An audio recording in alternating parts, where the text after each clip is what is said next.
Have you ever noticed how easily people talk about staying in touch? Old friends, shared memories, promises that nothing will change. And yet, over time, some people quietly fall out of those circles without making a scene. They don't announce a goodbye. They don't block anyone. They just stop reaching out. From the outside, it looks like distance. Someone notices a name they haven't seen in a while and thinks they disappeared. But inside, nothing dramatic happened. There was no argument, no betrayal, no moment where the relationship officially ended. It simply loosened its grip, one missed message at a time. Think of a familiar moment. You're scrolling through your contacts, or an old conversation resurfaces when a phone updates. A name you recognize instantly. You shared jokes, late nights, maybe years of your life. For a second, you consider sending something. Hey, long time. Your fingers hover. Then you pause, not because you don't care, because you don't know where that message would take you, so you put the phone down. People often assume this behavior means someone is cold or dismissive, that they've decided certain people no longer matter, but psychology suggests something quieter is happening. Maintaining relationships isn't just about affection, it's about energy, attention, and the version of yourself each connection pulls forward. Earlier in life, many of these people stayed in touch with almost everyone. They answered messages out of habit. They checked in because it felt polite. They carried conversations even when they felt thin. Over time, something shifted. Not anger, not resentment, just a growing awareness that every connection asks for presence. And presence is not infinite. You can see it in the small details. They remember birthdays, but don't send a message. They watch stories without reacting. They hear news about someone through someone else and think, I hope they're okay, without feeling the urge to insert themselves back into the picture. These aren't dramatic choices. They're quiet omissions. Research on social bandwidth shows that as people grow, they naturally narrow the number of relationships they actively maintain.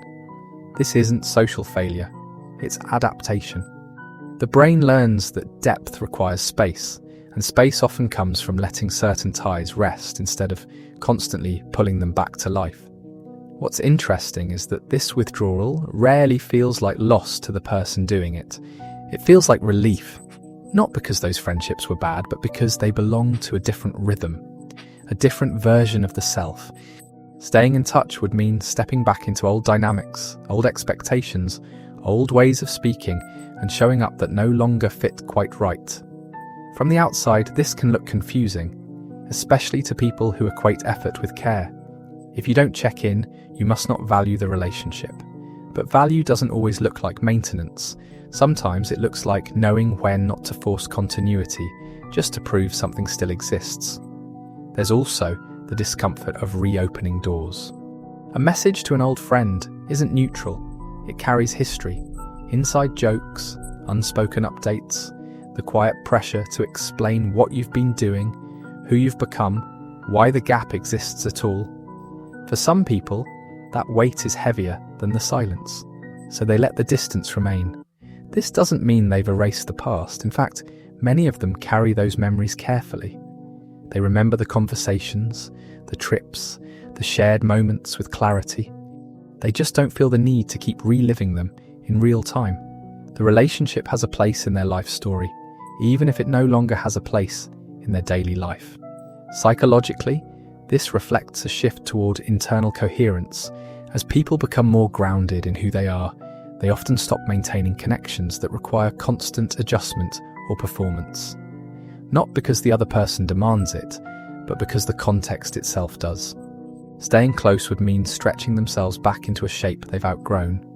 It's easy to misread this as avoidance, but avoidance usually comes with anxiety, guilt, or fear. What's different here is the absence of urgency. There's no rush to fix the distance, no panic about being forgotten. Just an acceptance that some relationships complete their role without formally ending. You can see this most clearly when nothing bad happened at all. No falling out, no harsh words. Just time doing what time does. Lives diverging, schedules filling differently, priorities shifting in ways no one planned. And one day, without deciding it out loud, the connection becomes something remembered rather than maintained. In a culture that celebrates constant contact, this can feel wrong. We're taught that real friendships should survive anything if you try hard enough.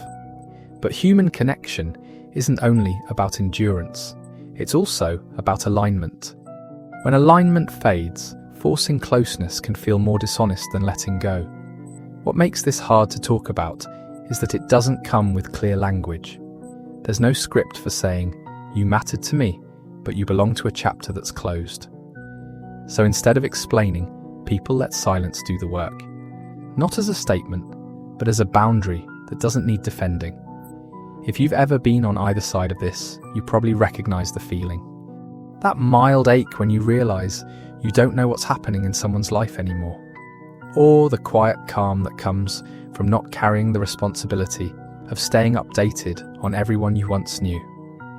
Neither feeling is wrong. Some friendships are meant to last, others are meant to shape you for a time, and then step back. The absence of contact doesn't erase what was real, it just acknowledges that not everything meaningful has to be ongoing. So when you think about the people you no longer keep in touch with, notice what comes up first. Is it guilt, relief, nostalgia, or simply a name that passes through your mind without demanding action? That response often says less about them and more about how you've learned to choose where your energy lives now. If you enjoy calm, psychology-based videos about everyday human behavior, subscribe for more thoughtful explorations of the human mind.